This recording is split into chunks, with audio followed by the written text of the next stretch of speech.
Pas encore officiellement candidat, Emmanuel Macron tiendra un premier meeting le 5 mars à Marseille, au Parc Chanot, selon des sources de La République En Marche. Le chef de l'État devrait déclarer sa candidature dans le courant de la semaine prochaine, à une date encore inconnue, selon son entourage.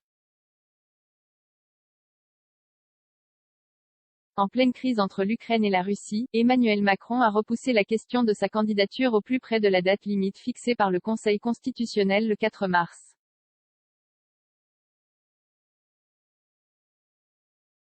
Le président sortant hésitait à commencer ou finir sa campagne à Marseille. Il a tranché ce week-end, a précisé à 20 minutes son entourage.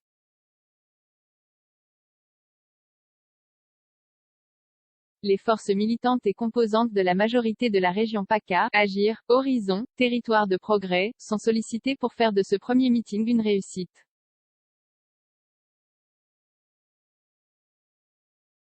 Ces mobilisations générales, commente-t-on alors que la salle du Dôme, qui accueille des concerts, est également envisagée.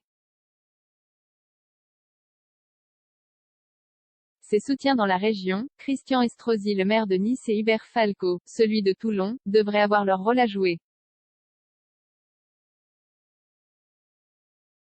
Tout comme Renaud Muselier, le président de région, dont il se murmure qu'il pourrait annoncer son ralliement au président dans les jours qui viennent. Notre boussole du populisme. Depuis plusieurs semaines, l'exécutif répète qu'Emmanuel Macron présidera, jusqu'au dernier quart d'heure, une idée à laquelle le président serait particulièrement attaché et qui explique sa déclaration tardive. Son entourage renvoyait dimanche à une interview dans Ouest France dans laquelle Emmanuel Macron dit, lorsqu'on lui demande s'il ne se déclare qu'en mars, « Je ne vous ai rien dit ».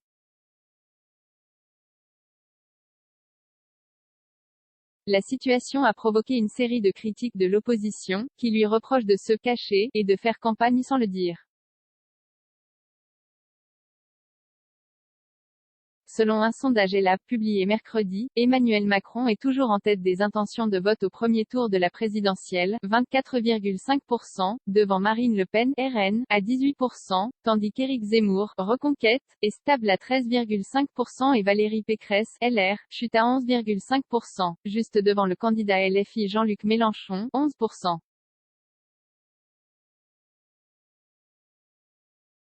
649 commentaires, 873 partages, partagés sur Messenger, partagés sur Facebook, partagés sur Twitter, partagés sur Flipboard, partagés sur Pinterest, partagés sur LinkedIn, envoyé par mail, sauvegarder une faute. Imprimé.